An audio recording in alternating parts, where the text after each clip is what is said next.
سلام دوستان، میخوام روش درست کردن روغن زرد رو بهتون یاد بدم بدون اینکه حتی ذره طعم سوختگی بگیره.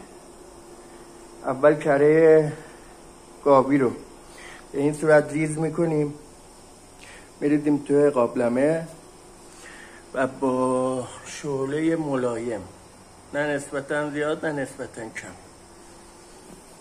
کره رو آب میکنیم، نمیجوشونیمش، آب میکنیم. همینطوری که میبینین نه نیازی به هم زدن هست نه چیز دیگه ای، همینجوری میذارید میمونه رو دما تا کره آب بشه. بازم میگم نجوشه، آب بشه. خب دوستان، به این مرحله که رسیدید ببینید فقط کره آب شده، نذاشتم بجوشه.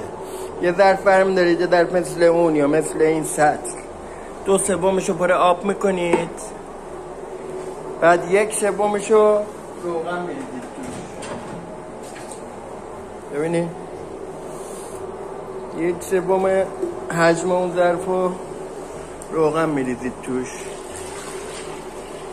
بعد که این کارو کردید میذارید توی محیط خنک میمونه تا اینکه روغنمون خودشو بگیره.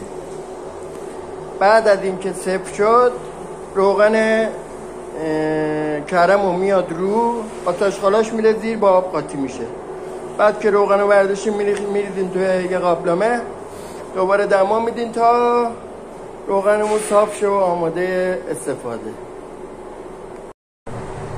همینطور که میبینید میذاریم تا آشغالاش جدا بشه و روغنمون تصفیه بشه.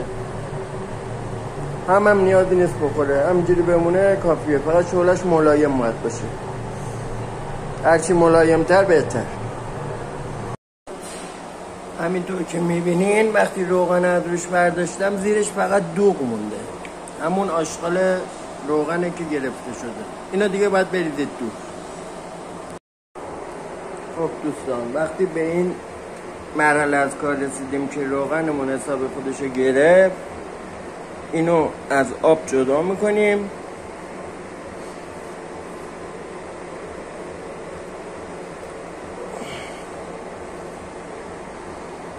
و میریزیم که بجوشه.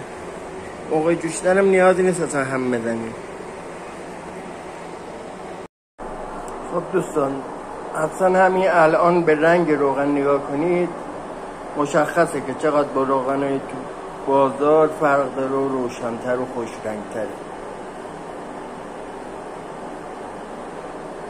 بعد اینکه قشنگ دیگه آماده شد، آشغالش سوخت، باید صافش کنیم و آماده استفاده میشه.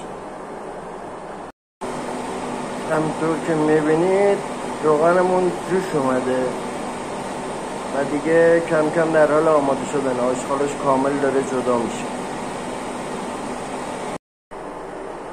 همینطور که میبینید نیازی به صاف کردن هم نیست، آشغالش آخر جدا میشه خودش.